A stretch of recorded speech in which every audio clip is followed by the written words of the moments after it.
नमस्कार दोस्तों, मैं अजय प्रकाश और आप देख रहे हैं जनज्वार। इस वक्त हमारे साथ जो सज्जन बैठे हैं उनका नाम है डॉक्टर ओम शंकर। वह बनारस हिंदू विश्वविद्यालय के मेडिकल कॉलेज में हृदय विभाग में हेड ऑफ डिपार्टमेंट है। उनका अगर आप कंसर्न समझें और इतिहास समझें तो वह उन डॉक्टरों में शामिल हैं जो पब्लिक हेल्थ के लिए काम करते हैं, जिनका कंसर्न यह है कि स्वास्थ्य एक मौलिक अधिकार है और देश की हर जनता का हक है। वह इससे पहले कई बार संघर्ष कर चुके हैं इसके लिए और कई बार बेहतर परिणाम भी मिले हैं।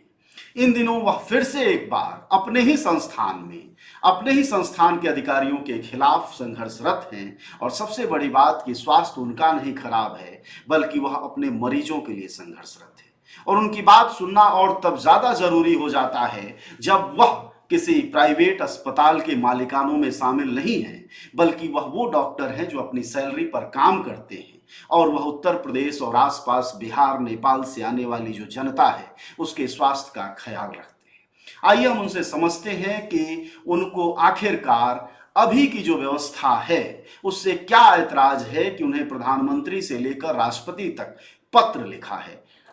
ओम शंकर जी, आपका जनज्वार में स्वागत है और बेहतर हम्म। जानकारी आप ही दे सकते हैं हमें कि आखिर इस बार आपने फिर से संघर्ष का रास्ता मेडिकल कॉलेज में क्यों चुना। हृदय की बीमारी जो है आज ऐसी बीमारी नहीं रह गई है जो पहले कही जाती थी कि ये बीमारी अमीरों की बीमारी।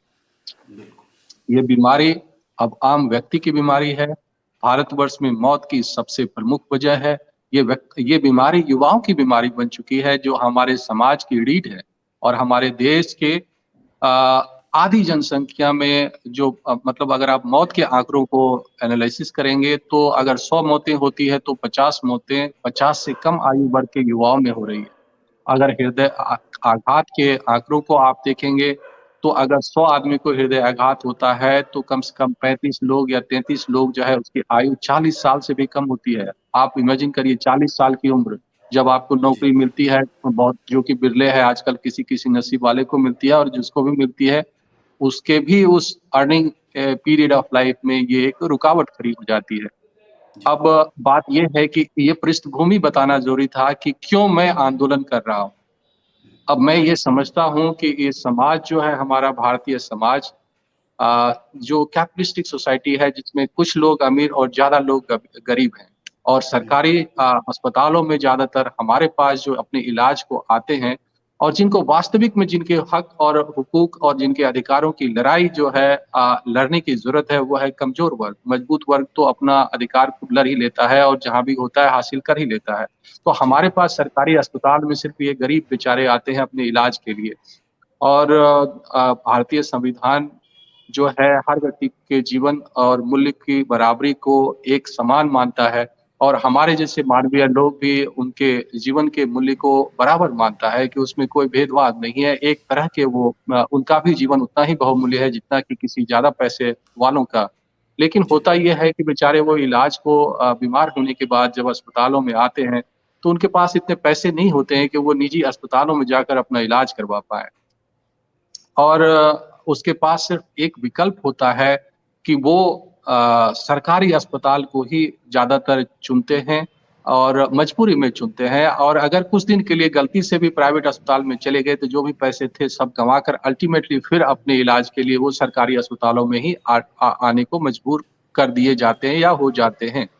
जी। अब जब हम बनारस हिंदू यूनिवर्सिटी को अगर आप देखें तो अगर आप इस आस-पास में देखें मतलब पूर्वी उत्तर प्रदेश और छत्तीसगढ़, झारखंड, मध्य प्रदेश और ये सब तराई बेल्ट में अगर आप देखें आस-पास में तो ये एक बहुत ही महत्वपूर्ण अस्पताल है, जहाँ पर कि कम से कम 6 से 8 या 10 करोड़ जनता जो अपने स्वास्थ्य के अधिकारों के लिए यहाँ जी। पर इलाज के लिए आती है और अगर यहाँ पर उनको और अगर उचित इलाज ना मिले और आने के बाद उनको लौटा दिया जाए, तो ये बड़ा ही दुखद पहलू होगा। इसीलिए हमने काफ़ी पहले से इनके कई बार आंदोलन किए 3 बार आमरण अनशन किया, 1.5 साल तक सस्पेंड रहा, फिर से ड्यूटी में आया, फिर आंदोलन कर रहा हूँ, आगे क्या होगा पता नहीं है, फिर जो होगा देखा जाएगा। तो ये असली इतनी लड़ाई के बाद जो यहाँ पर स्वास्थ्य की बेहतरी के लिए जो प्रधानमंत्री जी के प्रयास में एक बिल्डिंग बना था जिसको शताब्दी सुपर स्पेशलिटी ब्लॉक कहते हैं, कि जो सुपर स्पेशलिस्ट केयर जो है उसको बेहतर किया जाए इस देश में। ये हम लोग की मांग थी जिसको सरकार ने मानी थी और बनवाई थी इसके लिए। लेकिन इंटरेस्टिंग ये हुआ कि हम ही लोग आंदोलन करके इस बिल्डिंग को बनवाए, और आज और उसकी जो हृदय विभाग जो है, जो भी किसी भी अस्पताल की मतलब मूल आत्मा होती है, यानी हृदय होता है, जिससे कि वो पूरी प्रणाली समझी जानी या पहचानी जाती है। जी। और उस अस्पताल के हृदय विभाग में पहले जो थी 45 बेड हुआ करते थे हमारे पास, और अब उनको घटाकर विकास जो है उनको घटाकर किया जा रहा है 41 की तरफ। और मतलब इसमें पहले जो 45 था और अब 41 है। और 41 यह संख्या भी या तब है जबकि आबादी करीब 6 से 7 करोड़ आबादी, आपने जिन जिलों को गिनाया, जिन राज्यों को गिनाया, उसके अलावा मैंने कहा नेपाल से भी लोग आते हैं। इन बिल्कुल सब के बिल्कुल लिए कुल 45 बेड हैं बीएचयू जैसी जगह में, और वो अब 41 हो गया है। तो क्या जी। आपका संघर्ष इस बात को लेकर है कि 41 क्यों किया गया बजाय कि बढ़ाया जाता? नहीं, बिल्कुल यही मेरा ये कहना है, और इसके पीछे आर्गुमेंट है कि जी। ये ना सिर्फ मतलब ये 45 41 जुड़े, बल्कि मेरा ये कहना है कि ना सिर्फ बनारस हिंदू यूनिवर्सिटी में, मेरा ये कहना है कि आज हृदय की बीमारी इतने गंभीर रूप से हमारे युवाओं में और देश में एक आग, जंगल की आग की तरह तेजी से फैल रहा है। उसको नियंत्रित करने के लिए मैंने सरकार को सुझाव दिए हैं कि कम से कम 50 नए dedicated cardiac centre government hospital में देख देख के एरिया पर कि कहाँ अस्पताल है और कहाँ नहीं है, इस तरह से फोकस्ड 50 सेंटर्स कम से कम, जो कि नॉर्दर्न इंडिया में ज्यादा जरूरत है। साउदर्न इंडिया में तो कुछ डेवलप है वहां पर। So mid and northern India में जो मध्य प्रदेश, राजस्थान, गुजरात और इधर के बिहार, झारखंड, इस तरह के इधर का जो एरिया है, उड़ीसा, छत्तीसगढ़, इन एरियाज में 50 डेडिकेटेड कार्डियक सेंटर बनाना चाहिए। क्योंकि आप देख रहे हैं कि अगर हम लोग को लगता है, हम लोग अनभिज्ञ हैं इस बीमारी के बारे में, ये जो महामारी चल रही है, और हम देखिए कि एक इस बीमारी की शुरुआत जो होती है, इसका एक विस्फोटक रूप शुरू होता है जब भारतीय समाज जो है पूंजीवाद की तरफ 90 के दशक में बढ़ता है।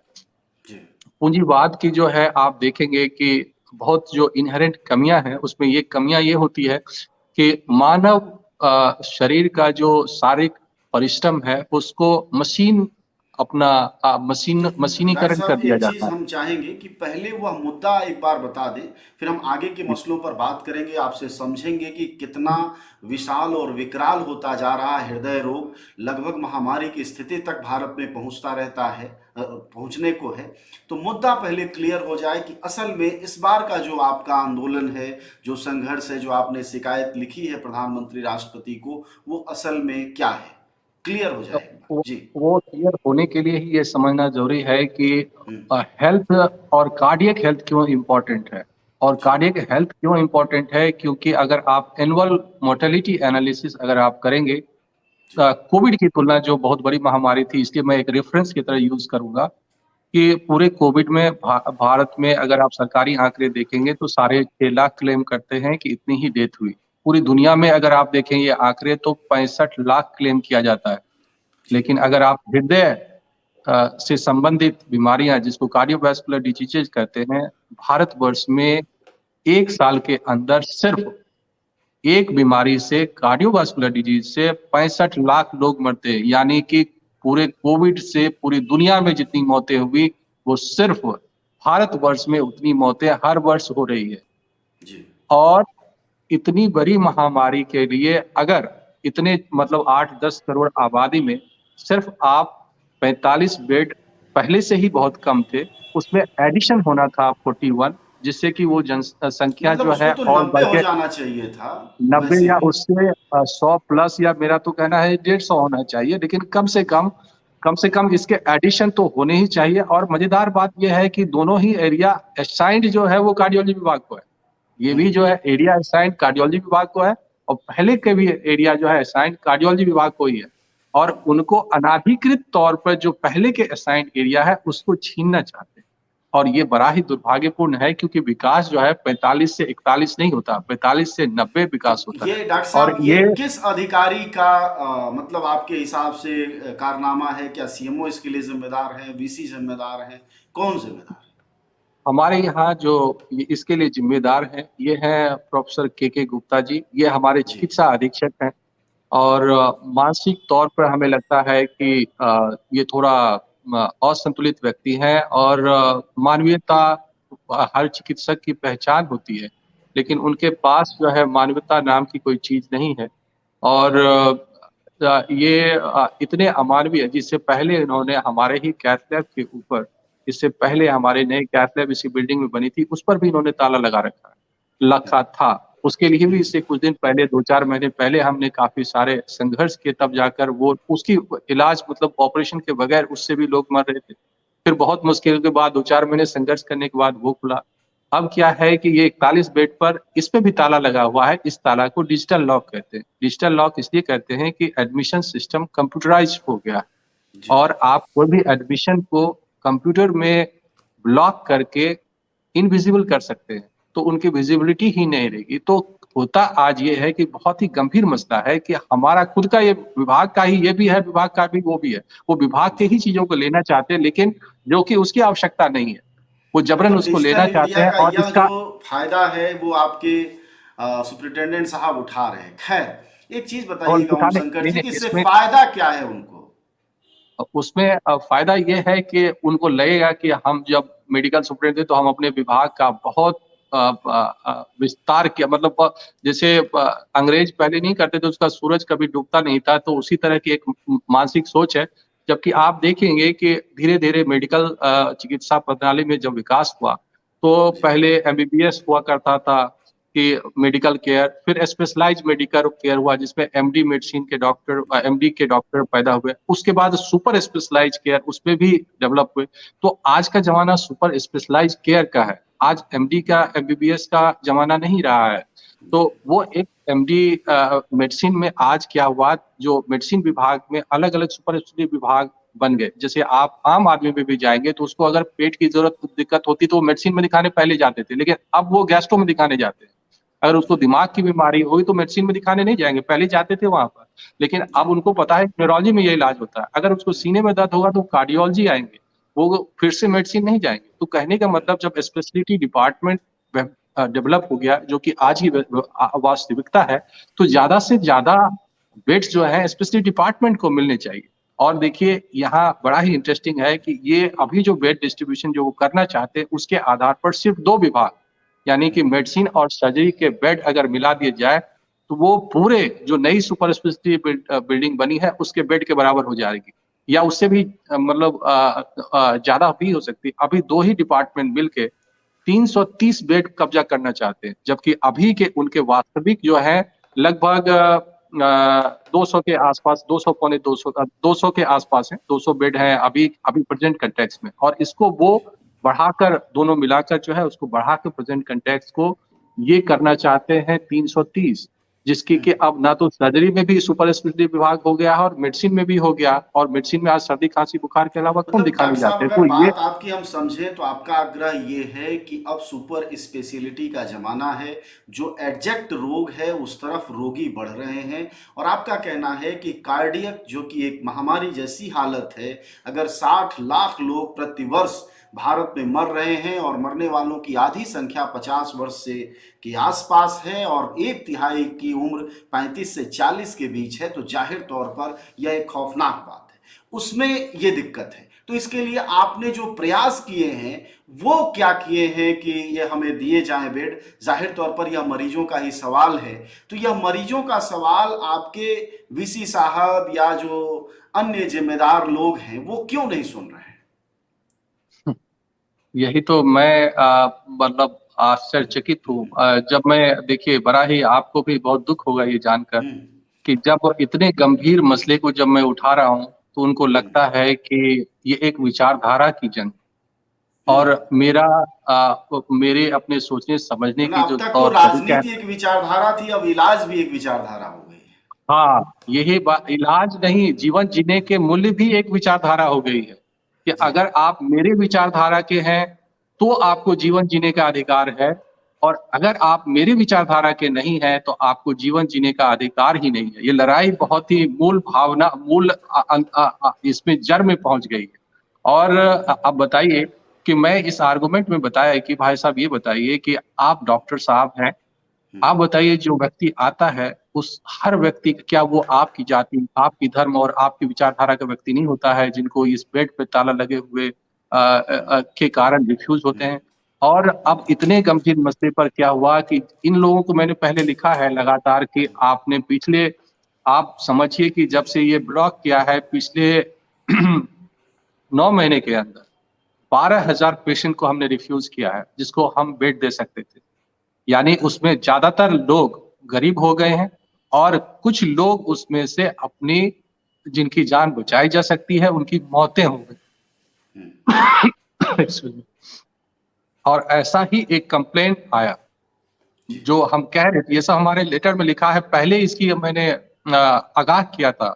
और हमने जब चिकित्सा अधीक्षक महोदय को लिखा ये पत्र तब भी बताया था गुप्ता साहब को, और अपने वीसी साहब को जब मैंने पत्र लिखा है, और प्रधानमंत्री जी, राष्ट्रपति जी, स्वास्थ्य मंत्री जी, सबको जब हमने ये बातें लिखी है, उस समय पहले हमने कहा है कि इनसे इलाज नहीं मिलने से ऐसे लोगों का बिना चिकित्सा अधिकार जो उनको मिल नहीं रहा है और वो बिना इलाज के मर रहे हैं।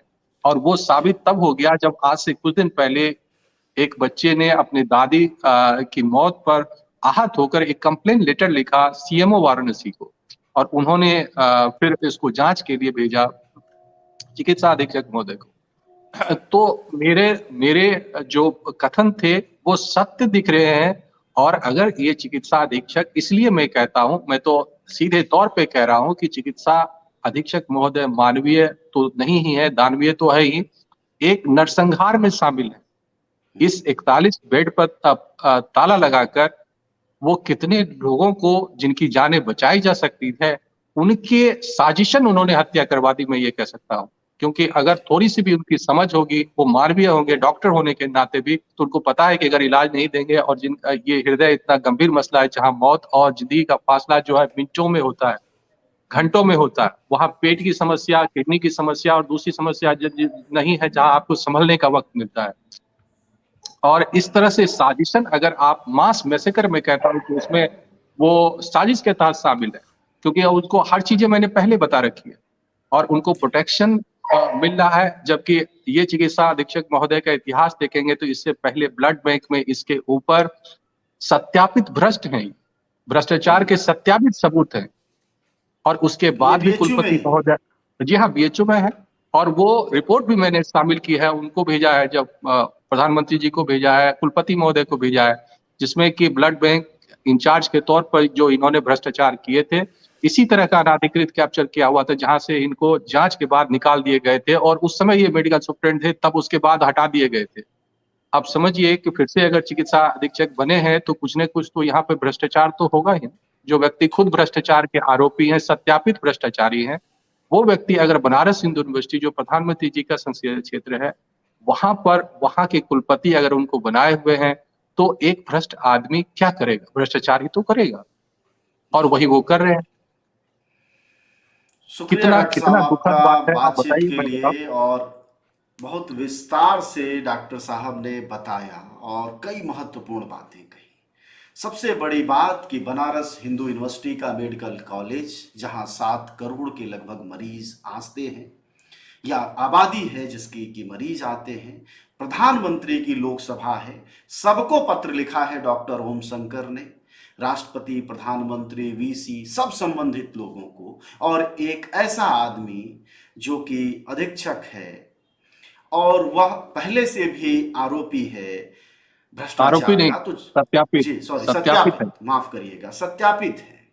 ऐसे में प्रधानमंत्री को सीधे अपनी लोकसभा देखनी चाहिए, क्योंकि वह प्रधानमंत्री के साथ साथ सांसद भी है। लेकिन एक बड़ी बात, जब एक डॉक्टर कह रहा है कि विचारधारा की भी लड़ाई है, इसकी विचारधारा के साथ आप हैं या नहीं हैं, उस आधार पर अब इलाज भी होने लगा है। तो जाहिर तौर अधिकार भी पर मिलेगा, अधिकार भी मिलेगा और बात भी सुनी जाएगी। ये जी। आज बहुत इंटरेस्टिंग इसलिए है कि आज देश संविधान से नहीं विचारधारा से चल रही है। और बनारस हिंदू यूनिवर्सिटी में भी लोग वैसे ही बैठ गए। मेरा तो ये कहना है कि आपके विचारधारा में ही अगर कोई अच्छा व्यक्ति है तो उसको बना दीजिए ना मेडिकल सुप्रींटेंडेंट। इस भ्रष्ट आदमी को क्यों बनाए हुए हैं जो मास मिसकर कर रहा है? और जी। कोई भी व्यक्ति जो इलाज के लिए आता है, मरीज की कोई जाति कोई धर्म नहीं होता है, और डॉक्टर किसी जाति और धर्म देखकर किसी का इलाज नहीं करता। इतना नीचे नहीं गिरा जाना चाहिए।